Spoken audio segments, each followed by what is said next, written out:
Good morning, students. Today's topic is about sources of medieval history, which is the first lesson in 7th standard term 1 social science book. Before entering into the topic, let's have a recap of our previous standard portion. So, what is history?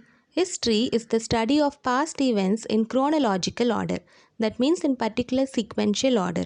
The word history is derived from a Greek word called historia, which means learning by inquiry. So, history conveys really happened incidents, so it is not like a bedtime stories. So, let's move on to timeline in history. So, BCE means before Common Era, CE means Common Era, which is also called AD. So, let's see how it works. So, the dates which is far from the zero on the BCE side is considered as the older event, and the dates far from the zero on the ACE side is considered as new event. I hope you understood. So, next move on to classification of history. So, history are classified under 3 time intervals. So, first one is ancient history, next is medieval, next is modern history. Let's see one by one in detail. Ancient history, which is also called prehistory. So we can know about the prehistoric people lifestyle, their hunting style, their rock paintings, cave paintings, etc. They led a nomadic life. That means they keep on moving from one place to another in search of food and shelter. They don't have any permanent settlement.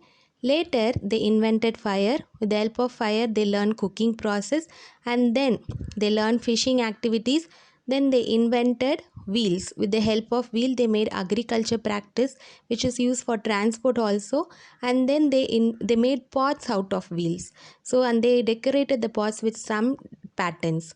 Not only this, we can also get to know about Indus Valley civilization, which is also called Harappa civilization, world's largest urban civilization, well known for town planning. So now let's see about medieval period. So medieval history is the time period between the ancient history and the modern history. We can know about the Rajputs till the great Mughal emperors like Babur, Akbar, etc.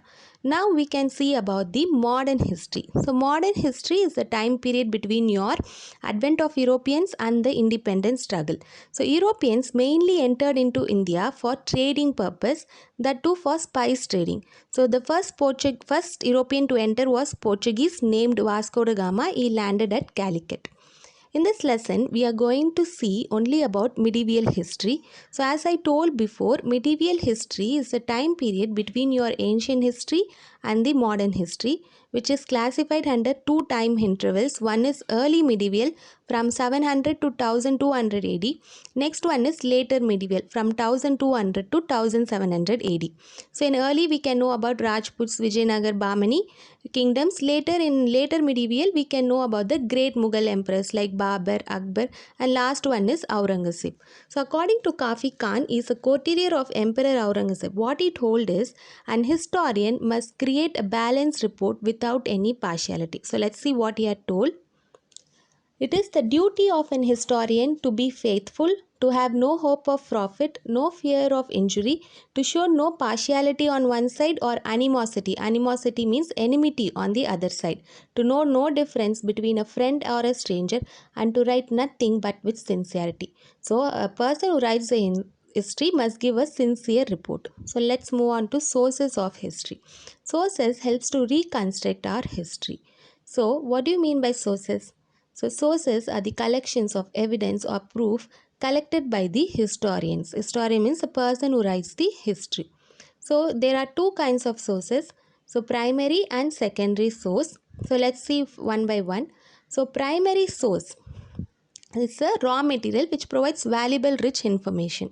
For example, inscription. So, inscription itself, we have palm leaf inscriptions, stone inscriptions, copper plate inscriptions, then coins, then some monuments. So these and all provides valuable rich information. Next is secondary source. Examples are travelogue. Travelogue means a book written by a traveler. For example, if a foreign traveler visited India means he will write a book based on his experience. He will mention all the cultures practice in the society, trading policies, everything will be contained in that book. So it is called travelogue. So next we can see about biographies and autobiographies. So biography means if some other person writes others' achievements, then it is called biography. Autobiography means if they write it on their own, it is called autobiography. Example, Abdul Kalam's Wings of Fire. So I hope you understand this session. Let's see one by one in detail. So before that, so see the evaluation questions. Define history. Who is the courtier of Emperor Aurangzeb? Name the two types of source. What is a travelogue? Difference between a biography and autobiography. So answer these questions in a notebook. So let's see one by one in detail in our next session. Thank you.